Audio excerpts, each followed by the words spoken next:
The community of practice on intercultural learning is about bringing together people with a passion for understanding intercultural learning and teaching, and deepening their understanding about how that works, what the best teaching practices that help students learn better and communicate across cultural difference. Otherwise, we have a range of levels of expertise and familiarity with topics such as intercultural competence, intercultural learning, internationalization, and so on. But as a group, we're trying to contribute to the professional development of faculty and staff on this campus who are interested in anything related to international topics, intercultural learning and teaching, and implicitly internationalization. What we do fits under the umbrella of internationalizing at home through professional development for faculty and staff.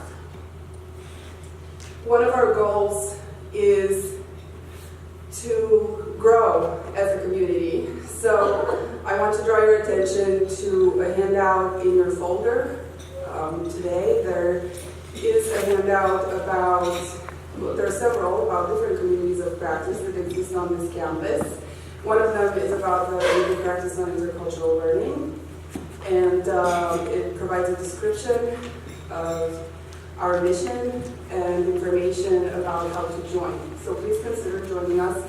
I hope the program we put together for today will speak to you, as faculty and staff coming from different backgrounds and levels of involvement with intercultural learning.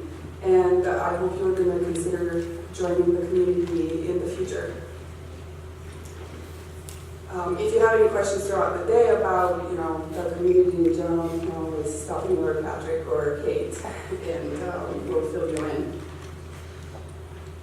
We are all believers in this community in the importance of achieving cultural IQ, which is why we named the event Improving Cultural IQ, or Cultural Intelligence. It's based on a reading we did in our group that defines cultural intelligence as the ability to communicate successfully across cultural difference. And it's deeply rooted in having an open mind and curiosity about other cultures. So we like that, and we like what we learned from one of these readings that we do in our group, in that the article we read about cultural intelligence, or CQ, pointed out that individuals can be very intelligent, very highly competent professionally, but it doesn't necessarily mean that they will have high cultural intelligence, and that then becomes a problem in communication and productivity for the groups that they are part of. So we enjoyed learning about that together and starting to dig deeper into how to rate cultural intelligence. So that's how we picked the name for today's event. As I said, I hope the program speaks to you and you get what you need out of the sessions that we are offering today. I hope they're going to be informative and maybe for some of you even transformative. And I hope that'll be reason again to join us. And if not, remember that lunch is included and your prize is given throughout the day. And I wanted to start out by echoing what Estela has said to you just now about the importance of the cross-campus conversation we're having about, in this case, cultural intelligence, intercultural competence. I'm so impressed with the program, the names of the people who have been involved over the years and over this academic year in developing the community of practice, and now here we are at the end of the academic year with a wonderful day ahead of us, focused on ideas and tools for engaging international student community. role, based on conversations with Estela, is to take a few moments to confirm for you where we are, what is the state of internationalization at IUPUI, and I'm going to talk about that in the first part of my remarks. I want to also talk about not only what is internationalization and how is it unfolding here, and has unfolded here over the last really 15 years, but why it's important. And the why question has taken on greater resonance in terms of the geopolitical environment that we find ourselves in, and I'm delighted that Hans de Witt is here to speak to that very issue. And I want to help make a segue between the why of internationalization and the changed circumstances we find ourselves in, which I believe will build a bridge between what I would like to communicate and what I know he will be sharing with you. So let me start with the state of internationalization, as Estela asked me to comment on. The last 15 years or 17 years, if we use 2000 as a reference point, IUPUI has distinguished itself by investing a considerable amount of effort in internationalization initiatives. And I'll be coming to some definitional terms in just a minute, but I think we all have a working understanding of that. We focused in particular in our definition of internationalization on strategic partnerships with higher institutions, higher education institutions abroad, and also local community partners. We focused on bringing more international students to the IUPUI campus. We focused on increasing study abroad opportunities, internationalizing the curricula, cross-academic programs. We've also focused on the co-curricular international opportunities for our students. And we're, last but certainly not least, very interested in attracting international faculty, staff, and visitors. We've been guided in these efforts by a definition of internationalization that was created by faculty in discussions with my predecessor, Susan Sutton, in the position I now hold, which is the process, internationalization is the process of connecting a university's teaching, research, and engagement activities to the global networks that frame 21st century life. Some of the outcomes of our work, among many, include national awards that were granted to the university under Susan's leadership for international partnerships and comprehensive campus internationalization. We've tripled the number of international students since 2000. We have over 2,000 now, 7.1% of the IUPUI campus.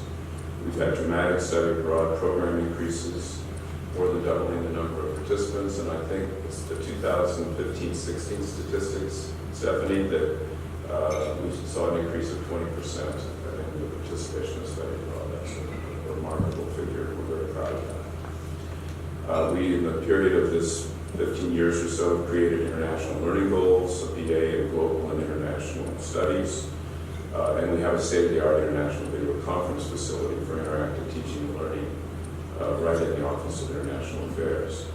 And all of those accomplishments set the stage for a major move forward through the strategic planning process that then Executive Vice Chancellor Master Pagar, now Chancellor Pagar, led us through beginning in 2012, which resulted in our commitment to Indiana and beyond, identifying 10 strategic priorities, one of which is internationalization. And our statement in the strategic document is that we want to become a global campus in partnership with Indianapolis as it becomes a global city through international partnerships, international opportunities for students, faculty, and staff, and the development of our students and the graduation of students who can engage competently in global issues of the day and to do so with skill, wisdom, and accountability. Now, moving to the last year or two, as a response to the leadership of the campus and our involvement in the strategic planning process, we've been engaged in asking each of the schools, beginning in the 2015-16 academic year, to formulate international vision statements. And these vision statements serve two purposes. Each school's vision identifies a set of expectations We're realizing campus goals for internationalization, and they're reported on annually. And the vision statements lay the foundation for collaboration with the Office of International Affairs in terms of school-specific action steps supported by the directors we have in the office for study abroad, curricular internationalization, international partnerships, international admissions, and student and scholar services. And in terms of the state of internationalization, based on vision statements, let me just in this section of my remarks by noting that we did, of course, an evaluation of what came out of these vision statements in terms of themes. And it may or may not surprise you that the number one theme cited by most of our schools was curricular internationalization. And the community of practice project that we're discussing today fits nicely into that theme. Very close behind curricular internationalization, virtually tied to schools affirm the importance of study abroad, followed by partnerships, finding ways to more effectively integrate international students into the curricular and co-curricular life of the campus, the importance of cross-curricular collaborations, which Estela talked about earlier in her opening remarks, as represented by the membership of this COP, the strategic goals of the campus itself, the importance of research and supporting faculty research related to international questions, our gateway facilities, our offices around the world. We have one in Delhi, Beijing, and Berlin, which serve as a portal for recruiting international students, connecting with alumni, and also destinations or support units for study abroad or for research delegations. The importance of international alumni was identified in these vision statements. The consideration of requiring international courses, international service learning, which fits as a very important piece of study abroad, but could also apply now to this question of internationalization at home and learning from the local community. The importance of Fulbright visiting scholars. All of these items come out, and we're in the process over again this summer of working with the schools to see how, as a service unit, the Office of International Affairs can support these visions and help make them into some measurable reality and learning outcome. So that's, I think, a very short but important and positive outline of the state of internationalization of the campus. And it's something we're very proud of, and it's not related to this year, last year. It really goes back 15 years and is woven into the institutional fabric of our campus. Now, switching from the what of internationalization and the how of it to the why, this is where I think I can begin to make a segue to what Hans will be discussing. If globalization, which is very much in the news these days, is the movement of people, ideas, goods, capital, services, pollution, diseases, to pick a few examples across borders, internationalization can be described as higher education's engagement with that reality.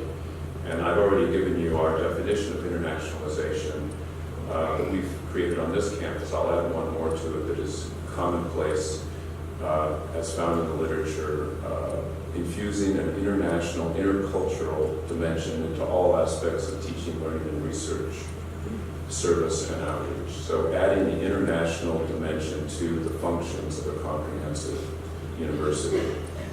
The definition of comprehensive internationalization, which I think most of you are familiar with, but I doubt you walk around every day like we do in the Office of International Affairs, reminding ourselves of this. We test each other each morning when the staff arrives, see if everybody's got it front of mind. It's a strategic, coordinated process that seeks to align and integrate policies, programs, and initiatives to position colleges and universities as more globally oriented and internationally connected institutions. And there are 6 elements. It's not only study abroad, as important as that is. It's not only recruiting international students, as important as that is. It's an articulated institutional commitment, number 1.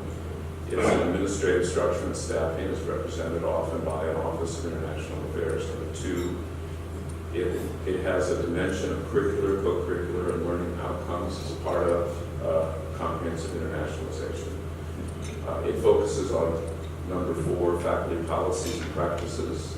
It, of course, affirms and supports student mobility in and out, and it looks at collaboration and partnerships. Those are the 6 elements of our pursuit and any campus's pursuit, in my view, of comprehensive campus internationalization. There's a very interesting case statement for internationalization, which has grabbed my attention in the last couple of years. It's found, in this case, on the American Council of Education's website. And I really think this epitomizes the why question. In order for the United States to have a truly world-class higher education system, colleges and universities must be globally engaged and prepare students to be citizens of a multicultural community, both at home and in a globalized world. Institutions accomplish this by having a multidimensional, comprehensive strategy that includes internationalization at home and engagement with global issues and partners. Now, this why question is explored in more detail if you want to go to our website. The staff has worked diligently over the last year or so developing why internationalization is important, why the overall benefits of internationalization for the students, faculty, staff, the campus, and Indianapolis, Indiana. And in the interest of time, because we got off to a bit of a late start, I'm not going to go through all of those in detail, but what I want to do in conclusion is call attention to this case statement, because it suggests that there's a role for offices of international affairs, for faculty, students, and staff to be advocates for internationalization, to not take it for granted, to answer this why question in what we do through activities like what brings us together today. And the advocacy question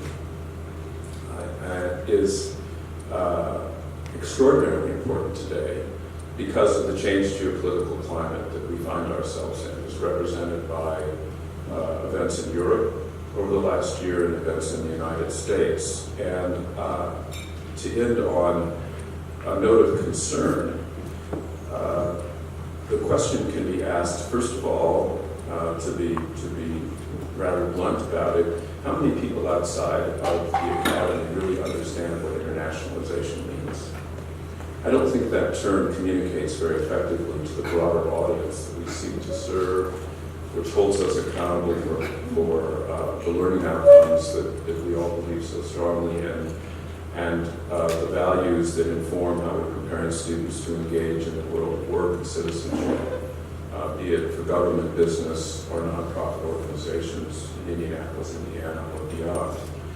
And that in turn leads us to ask a question about the so-called ivory tower. Now, I'm very proud of the fact that I'm at an institution which, by its very history, does not epitomize the ivory tower notion of the academy. We've had community engagement as a part of our DNA since the founding of IUPUI now nearly 50 years ago. And it's something we're very proud of. It's reflected in our commitment to undergraduate teaching as we've grown to be a very large campus. It has to do with the community university partnerships that are so distinctive here and for which I think we're all proud. But even though we're not the typical ivory tower institution, we still are subject to a perception, especially in these days, that higher education is a clubhouse of the elite, a bubble that's out of touch, and globalization and the resistance to it, the populism that's now alive across Europe and the United States, really brings into question whether we are being fair in our judgments of the benefits as well as the problems associated with the processes of globalization and the academy's response to it, our engagement with it. And I think that leads us to rethink the concept of internationalization and to be consciously self-critical of our messaging. And to take that statement I read to you from the ACE website about how we're going to create a truly world-class institution and be certain that we are not only resonating in that communication with the true believers, who I think are represented in this room today, but moving beyond them as in-house truisms, to the terminologies that we use translate well beyond our circles. Are they code words that distinguish us from others? How do we become more effective advocates for internationalization by paying attention to the audience with whom we hope to engage? What, for example, is the elevator speech when you have 10 seconds or 30 seconds or a minute to explain the important work and what we do and win the hearts and the minds of others who are evaluating us and the effectiveness of our contribution to the world of democracy and society in which our students will operate. So I'm delighted to be here today. I'm ending on a serious note because I think that's important for us to do, but I don't want that to overlook the tremendous accomplishments that we've made over the last 15 years. If we're going to be engaged with the community, and we have to ask current questions about how we do that most effectively. And I think the local level dimension of that, whether it's in Indianapolis, in Indiana, regionally or nationally in our own country, is not an issue limited to the United States, but is one that is playing itself out across the world. And I believe that Estela will come back and introduce our guest speaker, Hans de Witt, more formally, but I'm delighted you're here. We're looking forward to your presentation and how we can use it to go on to greater heights in the academic years ahead. Thank you very much.